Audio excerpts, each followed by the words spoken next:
Nima, thank you for being here. Of course, I'm pleased to be here. Can you share a time when you changed a long-held belief and what influenced that change? I'm going to share a belief that I held about philosophy and critical thinking. I remember when I was a student, especially when I was a student in school or university studying philosophy. For a long time, I believed that critical thinking or philosophy in general meant something like having sharp arguments, being able to sort of dismantle flawed reasoning, basically about logic, precision, clarity. Over the years, and especially when I started having training and then practicing P4C through the TPF, I think I gradually, I wouldn't say completely changed my belief, but that it became sort of richer. I think I began to sort of understand that, especially working with communities who've been experiencing displacement or marginalization,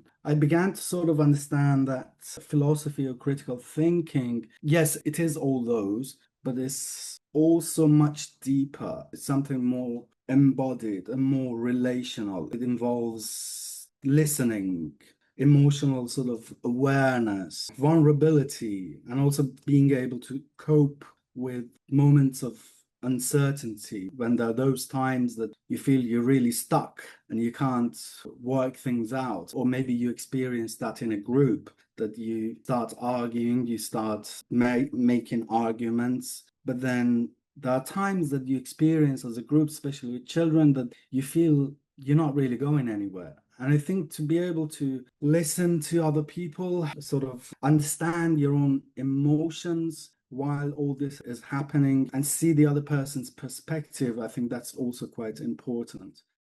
Are there So any beliefs you feel you will never abandon and why?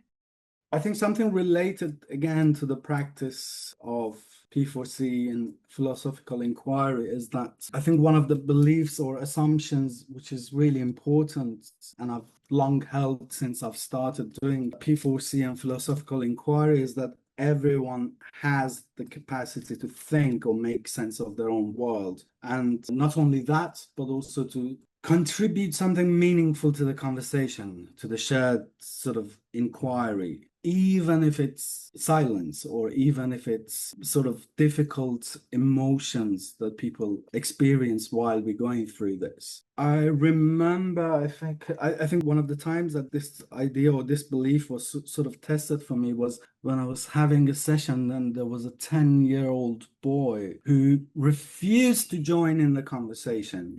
As much as I tried or, employed all different techniques that I knew, he would just refuse to say anything. At some point, he didn't really ask, but he answered, I don't know how to think like you. And it's, I suppose something that the TPF practitioners or I've learned to do is not to push at these times and invite them to sort of come up with open questions, or maybe just start thinking aloud, not related to the topic, but then slowly facilitate that sort of related to the subject of inquiry. And then he started coming up with other questions. And one of them was, if I remember correctly, one of them was, how do we know when someone is pretending to care for you? This belief was tested for me. People can contribute to the inquiry, perhaps indirectly, even through their silence or through all these questions that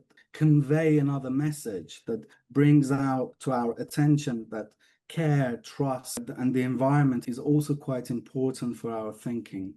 What does it mean to disagree well?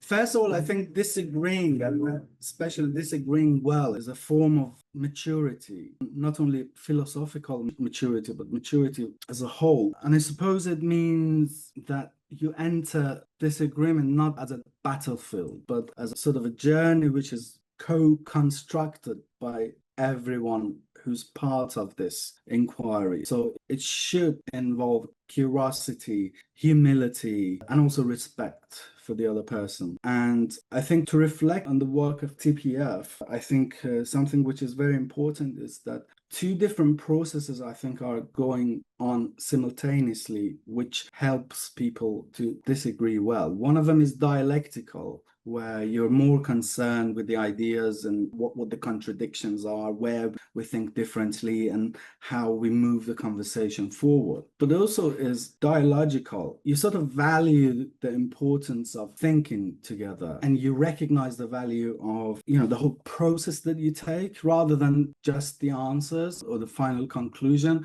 I think that's also very important in disagreeing well. Finally, how can schools and universities promote good disagreement?